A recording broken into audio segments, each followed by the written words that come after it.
Thoughtful Growth in Action, or TGIA, has really been about exploring new approaches to planning governance in the town and the village.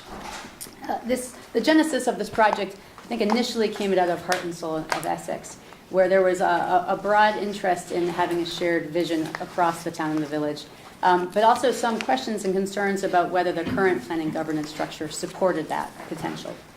And so this particular project had 3 goals. The first was really to understand, how does planning governance work today? What are the pros and cons? What's really working? What are people's questions about it?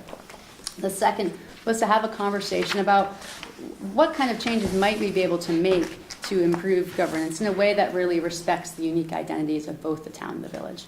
And the third part was to explore a series of governance scenarios to understand what those possibilities really meant in terms of the details. I want to actually, before I jump into kind of some of those findings and recommendations, turn it over to Delia just to share a little bit about the process we used. This is such an important topic, as everybody here knows, I think, and sensitive. And so what we tried to do was use a variety of means of finding out what people in Essex think and pulling together their thinking. We tried to be really broad. We had 2 community-wide workshops, one as a kickoff and one at the close, to get people's thoughts. And we also did a full online community survey. And then we tried to be focused as well. We pulled together a working group of members of the planning and zoning groups, as well as other people, you know, within government who have knowledge about that.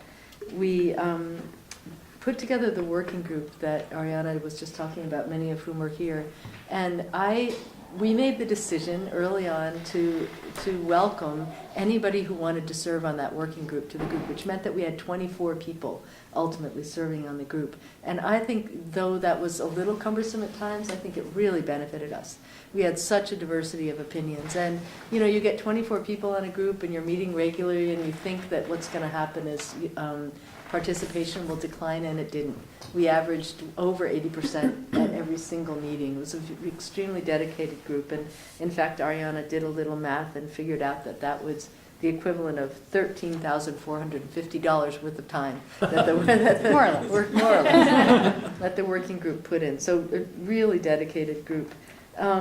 And then we did a lot of research, and by we I mean primarily Ariana did a lot of research looking at 20 different communities around the state of Vermont at the ways that they'd handled these different questions as things came up. So I think that made a big difference. All in all, over 300 separate individual people participated in some way in thoughtful growth in Essex. And just a note on process, we decided that what we didn't want to do was have the working group become a microcosm of any disagreements going on in the town as a whole. So we made the decision early on to make all of our decisions by consensus, meaning that that rather than just this path and that path, we'd find a way that we all could something we could all agree on.